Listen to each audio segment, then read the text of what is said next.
Welcome to Allie's Attic, where you never know what kind of surprises you'll find in my attic. I'm your host, Allie, and today my surprise is a pop singer-songwriter who is amazing, Matthew Wade of My Silent Bravery. Hi, Matthew. Hey, Allie, how are you? Thanks so much for having me. Thank you so much for coming on. You are flying. You are doing so good. It's amazing, and it's so wonderful to see because you're so talented. Um, Now, where are you from? Massachusetts. Split my time between Worcester and Boston. Oh, wow, nice. So that's why you tweeted about the Boston Marathon today. Yes, Okay. yes, absolutely. Big Boston fan, big Boston sports fan. Oh, that's good. Um, Now, tell us a bit about yourself, like how you started out, getting into music, your journey, what prompted you to get into music, right up to where you are today, because today you're huge. Okay, I'm working hard at it. I will do my best here to give you as brief a synopsis as I can and try and give you my full story. But I started playing music when I was 18.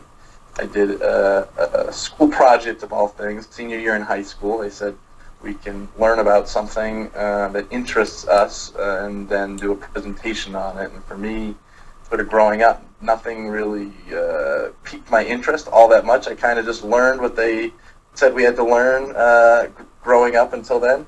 And I felt music was always something I was very passionate about and that I was interested in. So for the project, I wrote my first song and learned how to play the guitar, just sort of basic chords. And it was a song called Side of the Road. From there, I sort of, I continued to play casually amongst friends, took, a course in college on it, took a couple lessons here and there. And it wasn't until I was in, I'd say I'm trying to think what year it was, but it was 2004, maybe 2004, when I really sort of picked it up again. I was, or a little bit more seriously, I was traveling in Australia in 2001, and I had a sports injury, which sort of altered the course of my life. I was in the weight room, I was in the gym lifting weights, and I herniated a couple discs in my Oh, neck. no. So, yes, yeah, so it was at the time, I didn't even really know how much this was going to impact me, but I came back to the U.S. And sought treatment, and then for like the next 3 or 4 years, I sought every kind of treatment you could possibly imagine: chiropractor, acupuncture, massage therapy, physical therapy, sports therapy, you name it. I tried it, and not only was nothing working, the injury just seemed to be getting worse. And it was about that time that my brother actually introduced me to spirituality, more specifically Kabbalah. He gave me a couple books on Kabbalah to read, and I wasn't overly inclined to do so at the time, but I said, sure, give me the books, maybe at some point I'll read them. They probably sat around for a while, and then I picked them up, and first one and then the next, and they really resonated with me. And a lot of just universal truths, love thy neighbor as thyself, things like that. And I think just growing up, I was always sort of a deep person, questioning sort of how the universe worked the way it did. So I kept reading these books, and I felt like it was giving me some answers that I had long been seeking. After finishing those books, he says, well, why don't you come and meet with the teacher? It wasn't really, that also wasn't on the top of my list of things to do. I was like, no, I'm all set, keep giving me the books, I'll read them. Eventually I agreed to go meet with the teacher and had a 10-minute meeting that changed my life. And the Wow. guy said to me, well, yeah, what if I told you if you took a class, your injury would get 10% better, would you do it?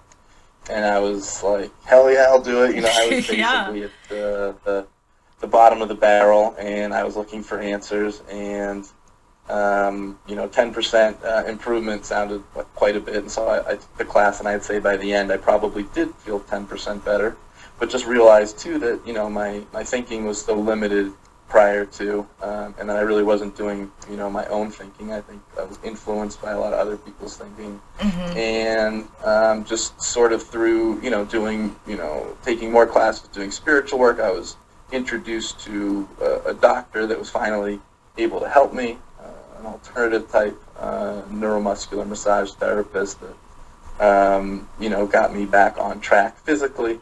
And as a result of sort of going through this challenge and this process, I realized that really what I wanted to do with my life was help other people that were going through big challenges in their life. And you'll see that a lot of my music is very, inspirational, positive message, motivational, that type of thing. And so I've sort of taken it on as my mission, to hopefully inspire others through my music. And then, this show takes you back around the time 2005. I put out my first demo, which I didn't really, you can't find it now anymore, although I did make it available for a short time to the fan base, but now, you can't find it online anymore.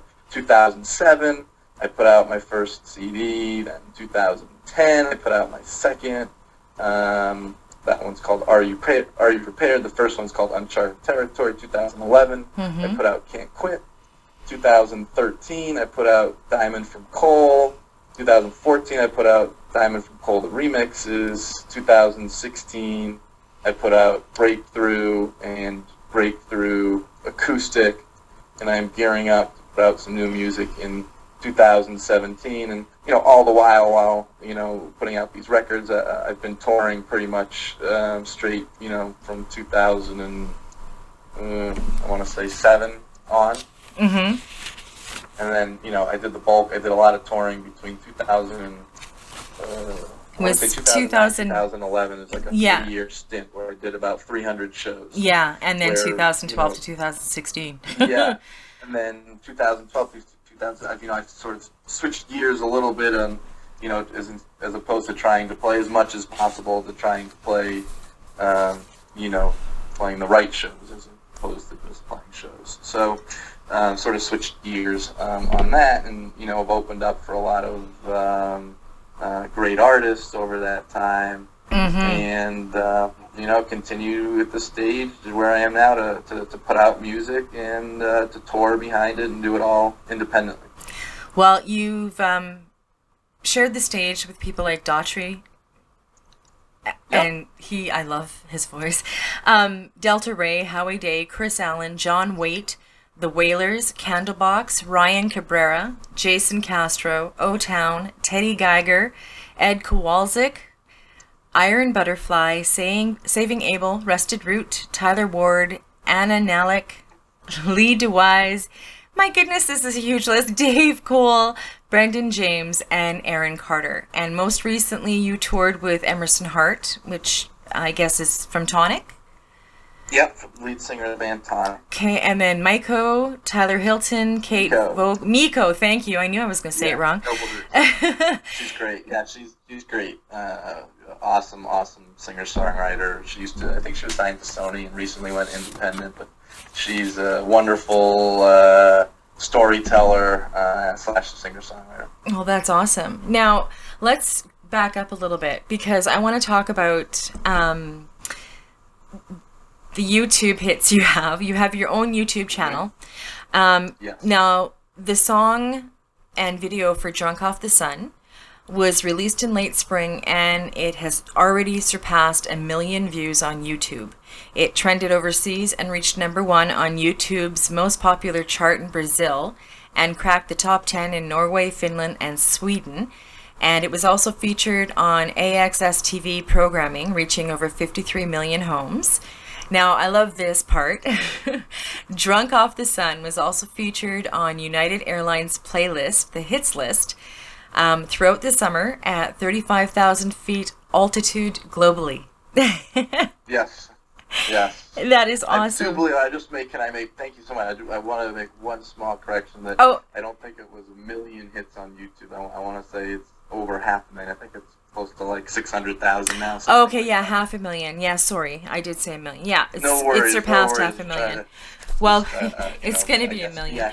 Now, yeah, exactly. Now, your Diamond from Coal was a previous full-length LP, and it debuted in the top 40 of iTunes singer-songwriter bestsellers chart, and in the top 20 on Amazon's hot new releases. Like that is awesome. Oh, thank you. Yes, it's cool. It's fulfilling, when you feel that your art is being appreciated, and that's, I guess that's one way that you can tell that it is, if people are buying it, right? Yeah, exactly. And also if people are quoting stuff about it, like Billboard magazine states, My Silent Bravery plays like a major label signing from its production savvy, eloquent lyrics, authoritative imaging, polished website, a dedicated Northeast U.S. fan following, merchandising, and most important, I love this word, a chock-a-block collection of winning songs. Yeah, very. And then also, the Huffington Post's John Chapman states, while he's drawn comparisons to John Mayer and David DeGraw, and that is who you remind me of. Gavin. Gavin DeGraw, what is wrong with my brain? Anyways, A-Side thinks All good. he can stand on his own. Exactly, right? They're saying you can stand on your own, and his music, like your name, is unique and stands on its own in a bold way. Now, another thing I love about you is you've started your own label, and it's MWS Records, and you continue to grow Braveheart fan base organically through touring and its ever-growing social media presence, which now reaches over 100,000 fans. I got that right. Yeah. And that's including Facebook, Twitter, Instagram, and YouTube. Now, you were endorsed by Gibson, which is awesome. I love Gibson guitars. Now, Me too. yeah, exactly. Now, what is MSBTV? MSBTV it's a recent thing that I've created starting the beginning of 2017, where once a week I go online, and I suppose you could do it sort of through any portal that you like. I've chosen to do it through Periscope because I have the largest fan following via Twitter, and it just that portal seemed to work well for me. But I go on once a week, and I sort of like give people a heads up that on this day at this time I'm gonna go online and basically kind of do like a half-hour TV show, and I'll play a couple songs, and I will talk about things relevant to those songs or topics that I've chosen for that time. I've sort of decided for the beginning anyhow to go in and sort of chronologically tell my story, starting from early, from writing the first song in high school to the demo, to the first album, second album, touring. Right now I'm kind of at the second album, Are You Prepared, and just sharing songs from that and telling the stories, and it kind of gives people some of the history that just have come in, recently and started following, so that they can, also learn about my story and where I've come from, and then, at the same time I can also learn about them, because it's an interactive platform. Questions are coming in and back and forth, and you'll notice too, and all my social media, very interactive with the fans, and I appreciate them taking the time to message me and to tell me that they appreciate the music. So I do my best to always try and get back to everyone, tell them too, that I appreciate them, and learn about them and their lives and what's going on. And that is one of the coolest things about you, as well as you're saying paying it forward. And I think that's very important, to always be able to pay it forward. Now, if you sign up to your website, you get 2 songs for free. Correct. I just wanted to let everybody know that. Your website's going to be on my website, so they'll be able to find it, no problem. I just think that's cool that you can go and sign up and get 2 of your songs. Now, I know you've came back and did Diamond from Coal kind of electronically with some of the songs. Yes. I'm going to tell you the favorite way you sing for me is acoustically, with just your guitar and just you. It is just, it's very welcoming. It's beautiful. Your voice is unbelievable. Well, thank you so much. Now, do you have any advice for new artists out there, Matthew? Yes, one, follow your dreams, being number one. Don't let anybody tell you you can't do something. Two, to get lots of feedback, to get feedback from friends, family, industry people, and, over time I would say to try and develop a team of people that can help you with various aspects of your career, because you can't do it all yourself. There's so much to manage nowadays, especially for artists, just like, and trying to be a musician and then also manage social media and all the other things that entails. So, to over time try and develop a group of people, a support network around you that can help. Definitely, that's a great idea. I need that. Right? We all do. Now, where can people purchase your music? They can purchase it on iTunes, Amazon, any of their favorite online retailers. You can also buy physical product at my website, mysilentbravery.com, under the store heading. I think that covers most of it. Anywhere you can get downloadable music. And I urge everybody to purchase his music, not to pirate it. I don't like that at all. Now, what two songs are we going to hear from you?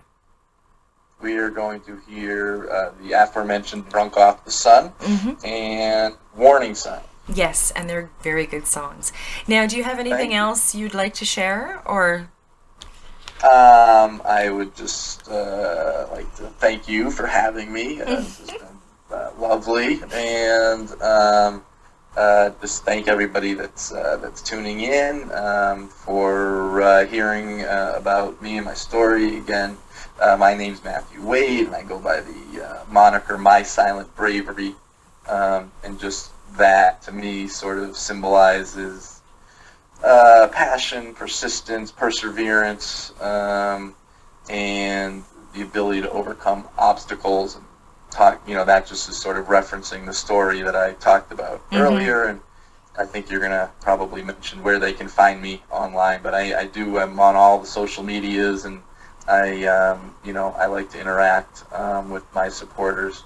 So please do feel free to stop by and say hello. Yes, and follow, because then you get to hear all his new music when it comes out, and you get to watch the MSB TV, which I think is very cool. So Matthew, thank you so much for coming on my show. I greatly appreciate it. I think, yes, and when you win a Grammy or something huge happens, let me know via Twitter, and we'll bring you back on so you can talk about it. Okay, that sounds great to me. All right. Okay, and thank you for joining me on Allie's Attic. Keep checking my website, because you never know what kind of surprises you'll find in my attic. Cheers.